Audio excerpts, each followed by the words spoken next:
Thiruvananthapuram medical കോളേജിനെ പ്രതിക്കൂട്ടിലാക്കിയ വേണുവിന്റെ മരണത്തിൽ ഗുരുതര വീഴ്ച ശരിവച്ച അന്വേഷണ റിപ്പോർട്ടിന്മേലുള്ള നടപടി വൈകുന്നു.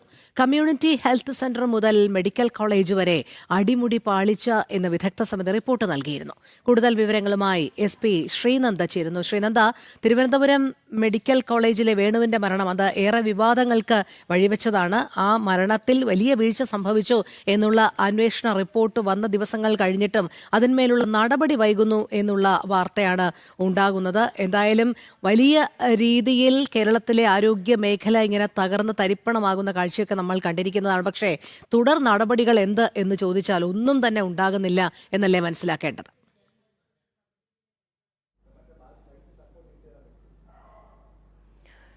തീർച്ചയായിട്ടും രോഹിണി, ഇത് കഴിഞ്ഞ വർഷം നടന്ന ഒരു സംഭവമാണ്. നവംബർ മാസത്തിലാണ് ഇത്തരത്തിലൊരു സംഭവം ഉണ്ടായത്. കൊല്ലം പന്മന സ്വദേശിയായ വേണുവാണ് അതിദാരുണമായി മരണപ്പെട്ടത്. ആ ഒരു മരണത്തിൽ കുടുംബം, കൊല്ലം സ്വദേശിയാണ് ഇയാളുടെ കുടുംബം, ഭാര്യ ഉൾപ്പെടെയുള്ളവർ മുഖ്യമന്ത്രിക്ക് ഒരു നിവേദനം നൽകിയിരുന്നു. ഈ ഒരു അന്വേഷണം, ഇയാളുടെ മരണം എങ്ങനെയാണ് സംഭവിച്ചത്, അതിൽ മെഡിക്കൽ കോളേജിനുള്ള പങ്ക് കണ്ടെത്തണമെന്നുള്ള കാര്യങ്ങളൊക്കെ ഉന്നയിച്ചുകൊണ്ട് മുഖ്യമന്ത്രിക്ക് പരാതി നൽകിയിരുന്നു. ഇതിന്റെ അടിസ്ഥാനത്തിൽ മുഖ്യമന്ത്രി ഒരു 4 അംഗ സംഘത്തെ നിയോഗിക്കുന്ന ഒരു സാഹചര്യമുണ്ടായി.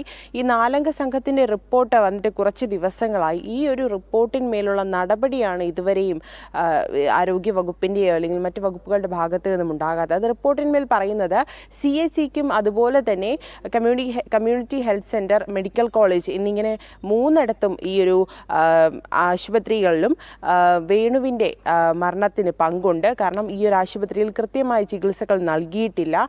ഇവരുടെ പങ്ക് വളരെ വലുതാണ്. ഇവരുടെ ഭാഗത്ത് നിന്നും തെറ്റ് സംഭവിച്ചിട്ടുണ്ട് എന്നുള്ളൊരു റിപ്പോർട്ട് നൽകിയിരുന്നു. പക്ഷേ ഈ റിപ്പോർട്ടിന്മേലുള്ള നടപടിയാണ് ഒരാഴ്ച പിന്നിട്ടിട്ടും നടപടി ഇതുവരെയും ഉണ്ടാകുന്നില്ല എന്നുള്ളതാണ് ഏറ്റവും ശ്രദ്ധ ചെലുത്തേണ്ട ഒരു കാര്യം. കാരണം റിപ്പോർട്ടിൽ കൃത്യമായി പറയുന്നുണ്ട് മെഡിക്കൽ കോളേജിൽ ആൻജിയോഗ്രാം ചെയ്യുന്നതിനുള്ള കാലതാമസമുണ്ടായി. അതുപോലെ തന്നെ CHCയിൽ നിന്ന് കൊണ്ടുവന്നപ്പോഴുള്ള അദ്ദേഹത്തിന്റെ അവസ്ഥ വളരെ ഗുരുതരമായിരുന്നു. എന്നിട്ട് കൂടി മെഡിക്കൽ കോളേജിൽ അദ്ദേഹത്തിന് വേണ്ട പരിചരണം ലഭിച്ചില്ല എന്നൊക്കെയുള്ള റിപ്പോർട്ടുകൾ ഈ ഒരു റിപ്പോർട്ടിൽ 4 അംഗ സംഘം പറയുന്നുണ്ട്. പക്ഷേ റിപ്പോർട്ട് സമർപ്പിച്ച് ഒരാഴ്ച പിന്നിട്ട് കഴിഞ്ഞു. ഇതുവരെയും എന്തുകൊണ്ടാണ് ആരോഗ്യവകുപ്പ് ഈ റിപ്പോർട്ടിൽ പറയുന്ന ആളുകളെ സംരക്ഷിക്കുന്ന ഒരു നിലപാടെടുക്കുന്നത് എന്നൊരു ചോദ്യമാണ് മരിച്ച വേണുവിന്റെ ഭാര്യയും അതുപോലെ തന്നെ കുടുംബാംഗങ്ങളും ഉന്നയിക്കുന്നത്.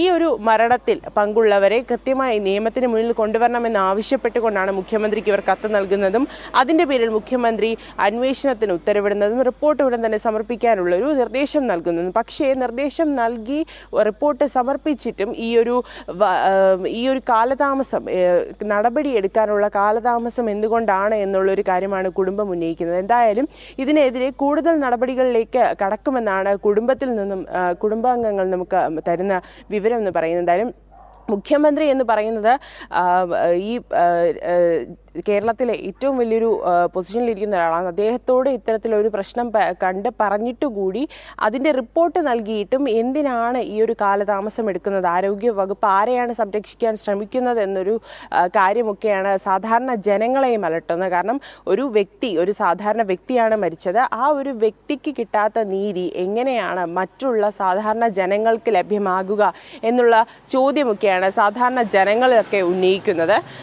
ഈ ഒരു മരണത്തിന്റെ ദുരൂഹതകളൊക്കെ പുറത്തു വന്നെങ്കിലും ഈ ഒരു കുറച്ച് വ്യക്തികളെ മാത്രം സംരക്ഷിക്കുന്ന നിലപാട് എന്താണ് സർക്കാർ അല്ലെങ്കിൽ ആരോഗ്യ വകുപ്പ് സ്വീകരിക്കുന്നത് എന്നൊക്കെയുള്ള കാര്യങ്ങളാണ് ഈ ഒരു റിപ്പോർട്ടിന്മേൽ ഇപ്പോൾ ഉയർന്നു വരുന്ന ചോദ്യങ്ങൾ എന്ന് പറയുന്നത്. രോഹിണി, ശരി. SP ശ്രീനന്ദയാണ് വിശദമായ വിവരങ്ങൾ നൽകിയത്.